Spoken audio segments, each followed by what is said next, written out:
Olá, graça e paz, Deus abençoe a sua vida. Seja bem-vindo aqui no canal. Eu sou Alex Cordeiro e hoje eu quero compartilhar com você uma palavra poderosa, uma reflexão das Escrituras Sagradas que ela possa ministrar a sua vida de forma poderosa. Hoje eu quero falar sobre algo que está nas Escrituras, que nós entendemos e já escutamos vários tipos de sermões, mas eu quero refletir sobre esse assunto porque isso também está no meu coração é cheio dessa palavra e espero que Deus possa ministrar o teu coração, que é sobre o plano eterno de Deus para as nações. É, de certa forma, uma teologia e missão no coração da Bíblia. Teologia e missão. A teologia da missão. Como que a Bíblia, como a narrativa bíblica, coloca a missão dentro dela. Nós podemos, às vezes, pensar sobre as Escrituras Sagradas e achar de que ela, às vezes, é um compilado simplesmente de palavras boas para os nossos corações, ou então coisas que têm a ver com a nossa salvação, e tem, ou então sobre coisas que queremos. Podemos buscar as Escrituras Sagradas para trazerem afirmações para o nosso coração, para a gente poder fazer as coisas que a gente quer. Mas quando nós olhamos para as Escrituras Sagradas nessa perspectiva da missão de Deus na narrativa bíblica, nós começamos a olhar para um Deus que está em missão, o nosso papel nesse lugar e como igreja, nós perdemos muito tempo fazendo coisas que não estão nos planos de Deus. Então vamos pensar um pouco sobre isso? A Bíblia não é apenas um livro religioso. Nós entendemos isso, mas algumas pessoas não. Mas é uma história completa, é uma história de um Deus que está trabalhando. É uma história completa sobre um Deus missionário que desde a queda da humanidade ele está trabalhando para redimir essa humanidade caída, para salvar essa humanidade caída. Então isso nós chamamos da Missio Dei, a missão de Deus. Missão não é um plano B no coração de Deus. Missão não é um plano B nas Escrituras Sagradas, mas é o coração da Missio Dei, de um Deus que está em missão. Ela é revelada desde Abraão e até o Apocalipse no capítulo 9. O Deus que está em missão para redimir a humanidade. Esse é o coração de Deus. O coração de Deus não pulsa missões. Deus é um Deus missionário, então o seu coração é missionário. Essa revelação como Pai, como Filho, como Espírito Santo, essa revelação da Trindade Santa sobre a missão deve mobilizar os nossos corações, deve mobilizar as nossas vidas para um envolvimento maior e poderoso na missão do Senhor. Talvez você não pense na missão como algo que deve ser inserido na sua realidade de vida. Talvez você nem tenha uma ideia grande, poderosa, teológica, bíblica sobre o que é missão.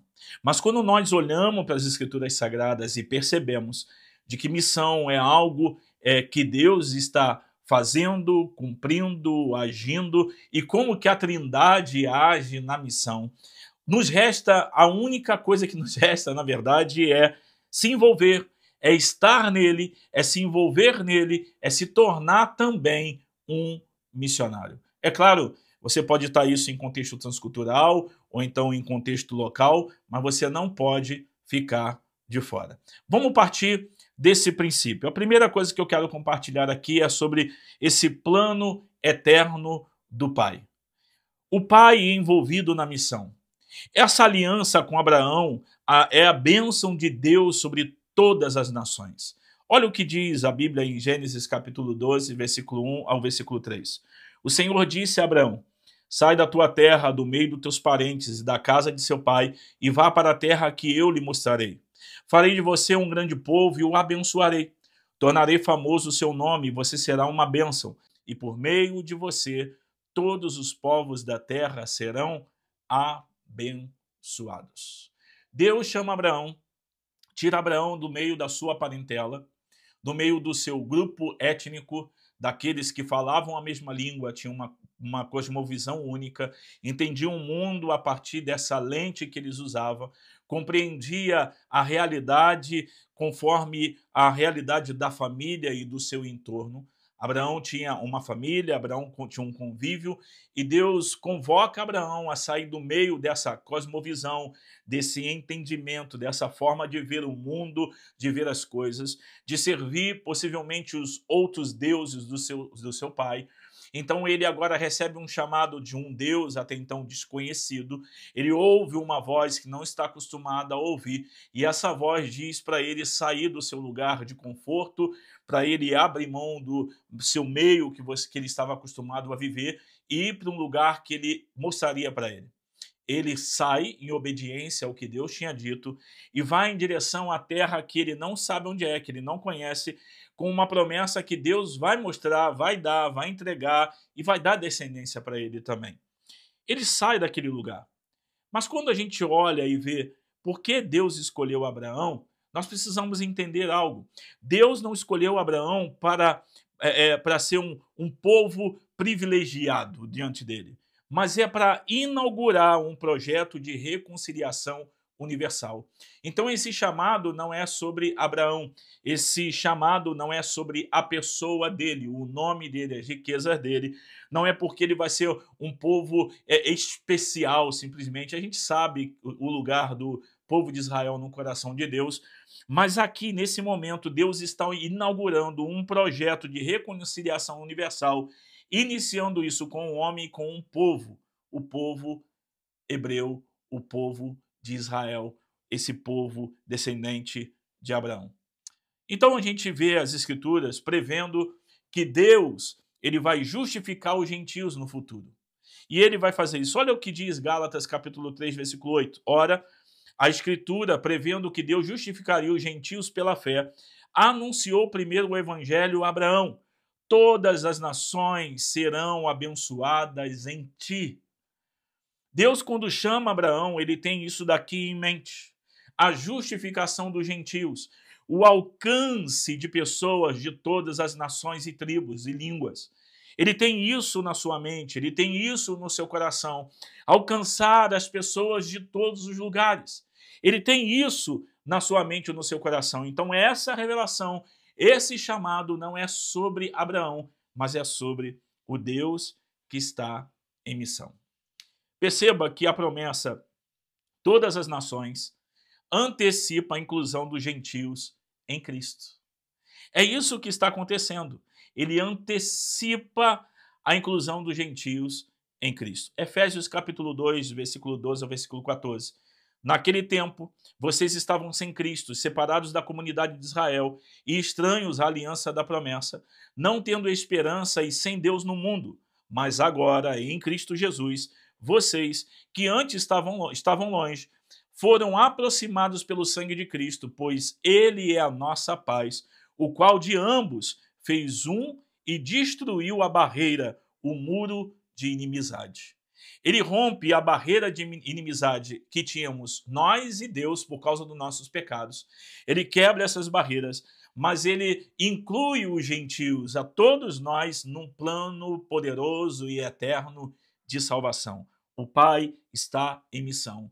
E o que estava na mente do Pai, o que estava na mente de Deus, era alcançar todos os povos da terra. A missão é, portanto, um ato de obediência à aliança abraâmica, cumprida na cruz onde Jesus quebra as barreiras étnicas. Agora não são judeus, não são gregos, não são gentios. Agora é um povo escolhido, separado por Deus, que se torna o povo de Deus, a família de Deus, a igreja do Deus vivo. Olha que interessante que diz Colossenses 3, versículo 11. Aqui não pode haver grego, nem judeu, circuncisão, nem incircuncisão, bárbaro, nem cita, escravo, nem livre, mas Cristo é tudo e está em todos. Cristo é tudo e está em todos. Olhando então para esse chamado, olhando então para esse mandato do Pai, se a bênção recebida em Cristo não é um privilégio egoísta de Abraão, como que nós, como igreja, podemos romper com esse comodismo e se enganjar na bênção de todos os povos? Como nós podemos olhar para nós, olhar para dentro e entender de que fomos salvos não por causa do nosso nome, da nossa igreja, mas fomos alcançados em Cristo Jesus, lavados, redimidos, eleitos, salvos nele, com um propósito específico que é o mesmo propósito desde a antiguidade. Deus nos chamou, nos abençoou, derramou graça sobre nossas vidas, para que os povos sejam alcançados e conheçam o nome dele. Não é sobre mim, não é sobre você, não é sobre Abraão, não é sobre Jacó, não é sobre Davi. É sobre aquele que devemos estar apontando diariamente. Cristo Jesus, esperança da glória, Salvador dos homens, o Cordeiro imolado antes da fundação do mundo. O Pai estava envolvido nessa grande revelação e manifestação até o envio do Filho, para que ele fosse honrado e glorificado. A segunda coisa é sobre o mandato do Filho. Discipulado integral e obediência radical.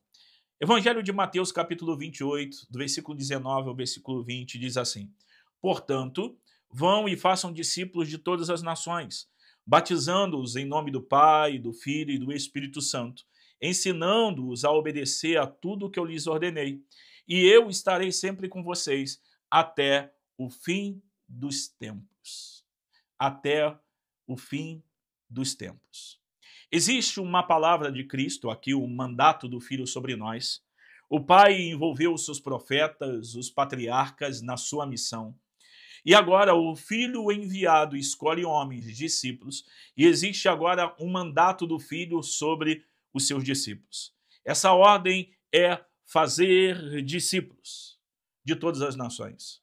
Vai além de conversões superficiais, de chamar pessoas para a igreja, mas é um chamado à transformação integral, que implica ensino doutrinário, formação comunitária e prática da justiça. Envolve a pregação do evangelho, envolve essas pessoas irem para caminhar com um grupo de pessoas chamado igreja, onde ali de forma doutrinária vamos ensinar o evangelho para essas pessoas. Mas tem uma ordem aqui que é não somente no lugar onde estamos inseridos, mas todas as nações.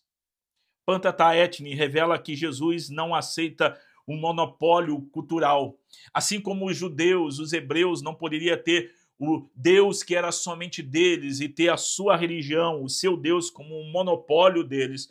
A igreja não pode aqui trabalhar como se fosse o evangelho, Jesus fosse um monopólio, fosse dela, algo cultural, nosso. Não, o evangelho é transcultural, mas nunca aculturado.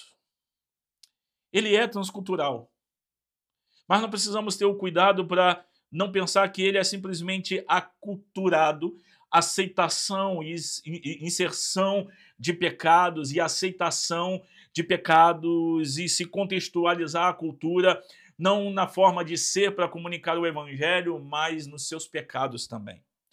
Deus não é o Deus da igreja. Deus é o Deus de todas as nações. Deus é o Deus e Senhor da terra. Ele é o dono de todas as coisas. Ele não pertence à comunidade simplesmente. Agora, a comunidade e a igreja pertence a Deus, assim como toda a terra, toda criatura, todas as nações, todos os povos. Existe uma ordem aqui que é ir e pregar o evangelho, que é fazer discípulos, não fregueses de uma comunidade, não pessoas que simplesmente ficam ali domingo após domingo frequentando o lugar, mas é pessoas transformadas à imagem de Cristo Jesus, vivendo segundo os seus padrões, segundo o evangelho e contemplando a sua beleza, fixado seus olhos nele, na cruz, no seu sacrifício, na ressurreição, experimentando isso na vida de forma profunda ao ponto de ser parecidos com ele. É isso que nós precisamos. Precisamos ser parecido com eles. Então, aqui o mandato é que aqueles que se tornaram iguais a ele, que estão sendo transformados segundo a imagem dele, que obedecem a ele, agora vão por todos os lugares, chamando pessoas para o evangelho, para que essas pessoas sejam parecidas a Jesus. Que amem a Jesus, o reconheçam como Salvador. Existe um mandato do Filho sobre nós que é: vão e compartilhem as boas novas. Não é opcional. É uma ordem sobre todos nós. É dele que proclamamos, advertindo e ensinando a cada um com toda a sabedoria, a fim de que apresentemos todo homem perfeito em Cristo. Para isso eu me esforço lutando conforme a sua força, que atua poderosamente em mim. Colossenses 1, versículo 28 ao versículo 29. Nossos métodos de discipulados não estão formando cristãos conforme ao mundo, mas eles devem transformar pessoas conforme a Cristo, parecidos a Cristo. Agora, pense bem na sua comunidade, na sua igreja, em você como discípulo.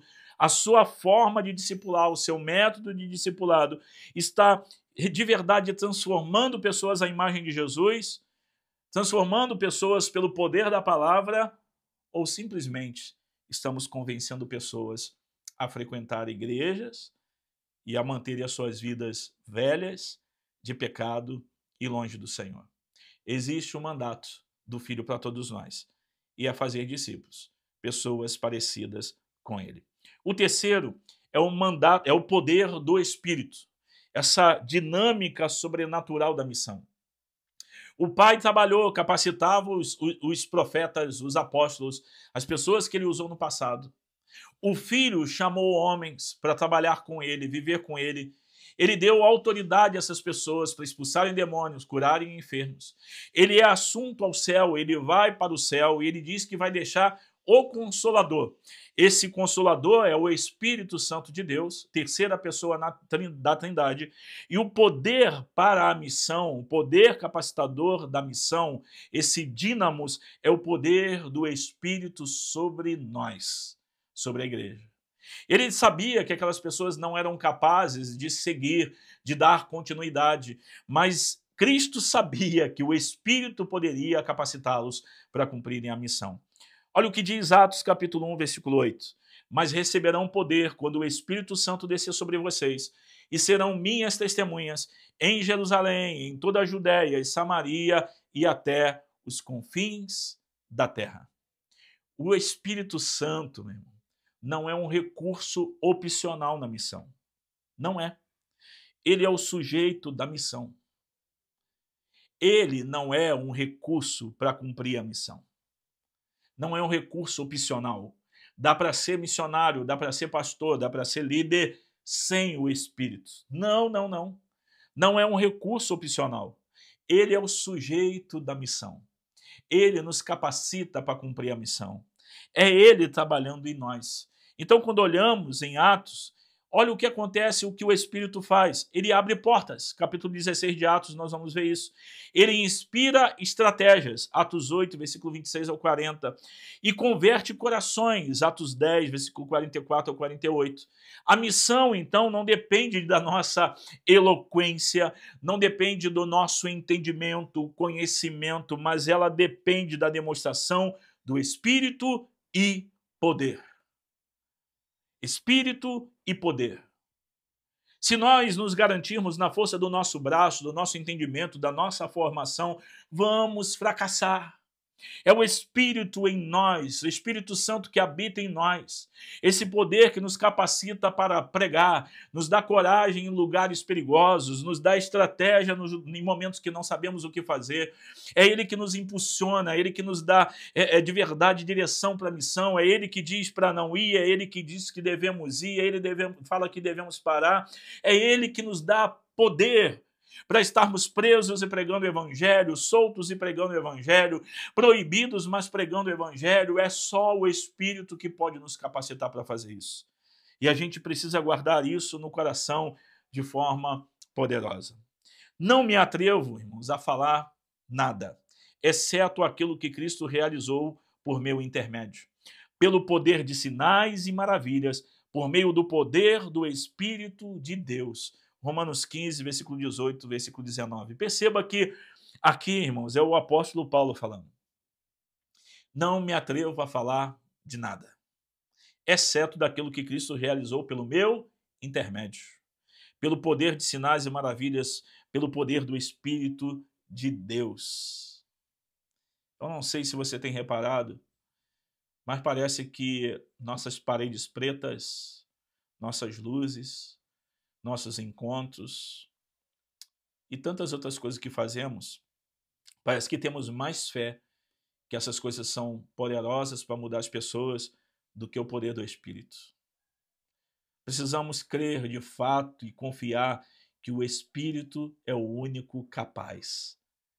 É o único capaz de transformar a vida das pessoas.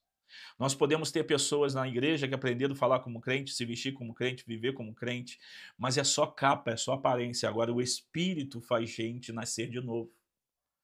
Então nós precisamos entender se o apóstolo Paulo está confiando no poder do Espírito, que faz com que sinais e maravilhas aconteçam, de transformar pessoas, e ele não se gaba do seu conhecimento e entendimento, quem somos nós para nos garantir em qualquer outro tipo de coisa.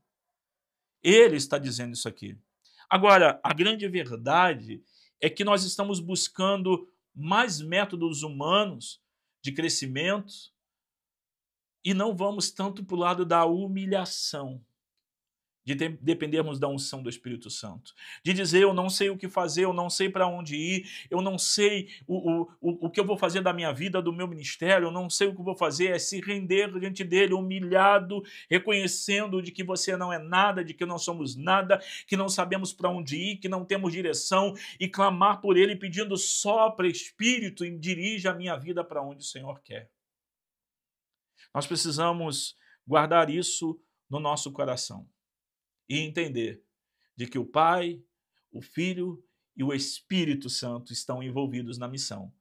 E nós somos convidados a participar disso, tendo a garantia de que Ele está conosco.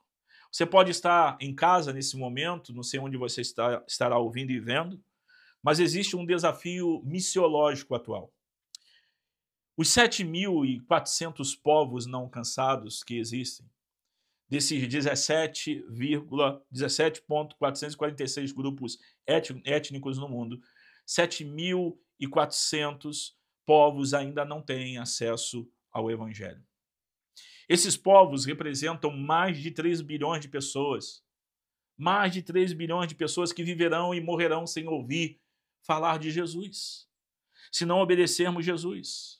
A omissão da igreja não é apenas de falha estratégica, não é porque nós não sabemos como chegar, não é porque nós não temos dinheiro para ir lá, mas de desobediência teológica. Nós não vamos porque não queremos e somos desobedientes.